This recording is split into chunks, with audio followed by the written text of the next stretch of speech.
Halo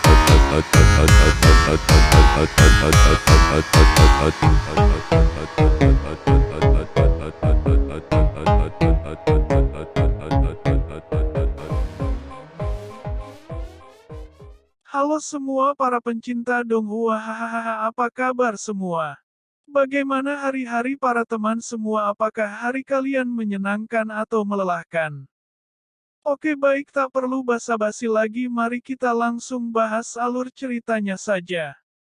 Cerita video sebelumnya menceritakan Xiao Yan yang menyamar sebagai penonton di pertandingan, dan tiba-tiba Lin Yan pun malah ikut di dalam pertandingan besar itu. Alhasil Lin Yan pun kalah dan mengaku kalah. Tetapi setelah Lin Yan mengaku kalah, tiba-tiba Wang Cheng malah menyerang Lin Yan dengan brutal tanpa memberi ampun sama sekali. Xiao Yan pun akhirnya turun tangan dan masuk di pertandingan. Alhasil pertandingan pun menjadi kacau. Oke, baik, kita langsung bahas cerita BTTH Season 5 Episode 103.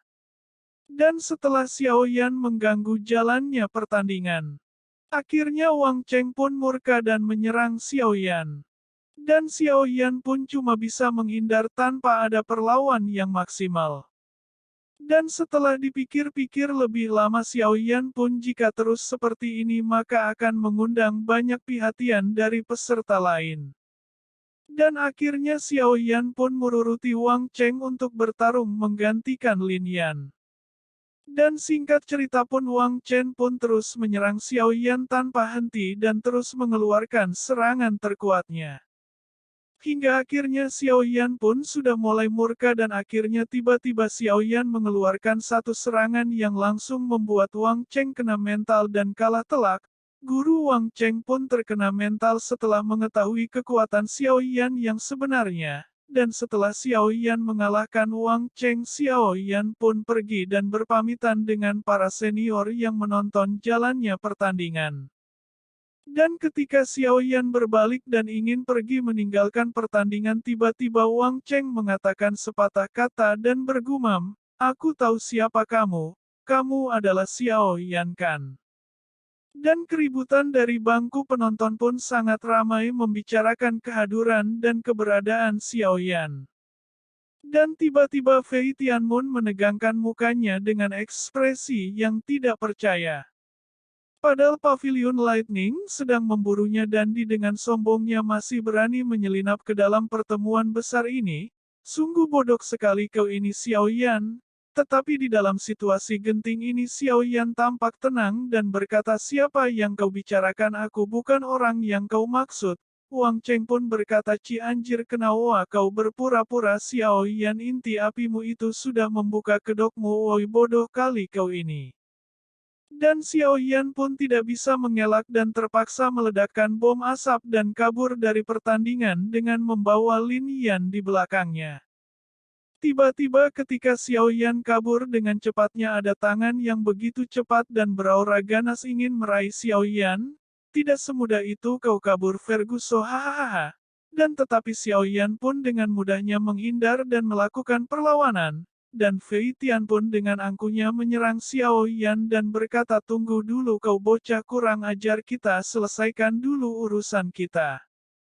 Xiao Yan pun menjawab Fei Tian dengan santainya, "Hehehe, dasar kau ini kepala Pavilion Fei Tian, di mana-mana kalau selalu menindas yang lemah, ya jeng." Dan Fei Tian pun menghela itu semua. "Lah, bukankah kau sekarang di tingkat Dou Song bro?" Dan tiba-tiba Tanoa ada aba-aba Fei Tian pun langsung menyerang Xiao Yan dengan sangat brutal, tetapi Xiao Yan langsung menangkisnya dengan sangat mudahnya. Dan di sisi lain Feng Zunze dengan keagungannya melihat pertarungan mereka berdua dari kejauhan. Dan ketika Xiao Yan terus-terusan diserang oleh Fei Tian, Xiao Yan pun merasa terpojokkan. Mau bagaimanapun Xiao Yan levelnya masih jauh di bawah Fei Tian. Xiao Yan akhirnya terkena serangan yang ditujukan Fei Tian kepada Xiao Yan. Xiao Yan pun terpental dan tanpa sadar cincin berharganya yang diberikan oleh gurunya terlepas dari tubuhnya. Xiao Yan pun panik dan tak bisa berbuat apa-apa dan tiba-tiba ada cahaya yang melehat dengan cepat ke arah Xiao Yan dan langsung menangkap cincin Xiao Yan yang mau terjatuh. Ternyata itu adalah Feng Zunze. Dia pun lantas bertanya pada Xiao Yan, "Hei kau nak kenapa cincin keramat ini ada padamu?" Xiao Yan pun tersenyum dan langsung menjawabnya, "Apa kau bisa mengenali cincin ini? Guruku pernah berkata kalau kamu adalah teman baiknya dan kamu akan menyadarinya ketika melihat cincin ini." Dan Feng Zunze pun terkejut dan terheran-heran, jadi itu memang benar miliknya. Dan Feng Zunzeon menghayalkan pertemanan gurunya dengannya waktu muda dulu dan bergumam, "Memang kau tidak akan mati semudah itu." Tetapi Feng Zunze terus menginterogasi Xiao Yan, "Kata kamu adalah muridnya. Apa kau punya bukti lain selain cincin ini?" Lalu dengan senang hati Xiao Yan mengeluarkan api putih milik gurunya yang diberikannya pada Xiao Yan dulu.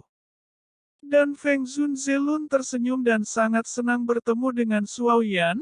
"Anak nakal, jangan khawatir, tak akan ada orang yang berani menyentuhmu selama ada aku di sisimu," ucap Feng Zunze. Dan Xiao Yan pun sangat senang dan sangat berterima kasih padanya. Dan karena kejadian ini, para tetua lain sangat terkejut dan kaget dengan keputusan Feng Zunze. Dan Feng Zunze pun membuka suara kepada semua orang, "Xiao Yan ini ada murid sahabatku, jadi dia adalah muridku juga. Jika ada yang berani menyentuhnya maka akan berhadapan denganku," ucap Feng Zunze pada semua orang. Penonton pun begitu terkejut dan sangat ramai sekali dengan keputusan itu. Dan salah satu tetua Pavilion Winlight mengatakan, "Xiao Yan telah mempelajari gerakan 3000 langkah petir milikku dan juga mencuri teknik itu dari pavilionku. Ini adalah penindasan kalau Feng Zunze ingin menyelesaikan masalah ini hanya dengan kata-kata." Dan Xiao Yan Lun membela dirinya kalau dia dapat ilmu ini dari pelelangan waktu dulu. Dan tiba-tiba Feng Zunze pun mengeluarkan aura yang sangat kuat. "Sudah cukup debatnya. Aku akan melindungi bocah ini dan para tetua semuanya. Tidak ada yang berani melawan Feng Zunze." Dan ketika Xiao Yan mau pergi, Fei Tian memberontak dan tak terima kalau Xiao Yan dilepaskan begitu saja. Dia bersedia bertarung dengan Xiao Yan sampai mati. Oke, setelah diskusi panjang kali lebar kali tinggi, akhirnya Xiao Yan bersedia bertarung dengan Fei Tian dengan adil. Singkat cerita pun akhirnya Xiao Yan pun memulai pertarungan dengan Fei Tian. Jika Xiao Yan kalah maka nyawanya tak akan diampuni oleh tetua Pavilion Wind Lightning dan cerita pun bersambung. Hahaha, oke, semua segini dulu ya alur cerita di episode 103. Jangan lupa like, subscribe, dan komen karena itu semua gratis. Hitung-hitung amal ya teman. Oke, sampai jumpa di video berikutnya. Bye bye.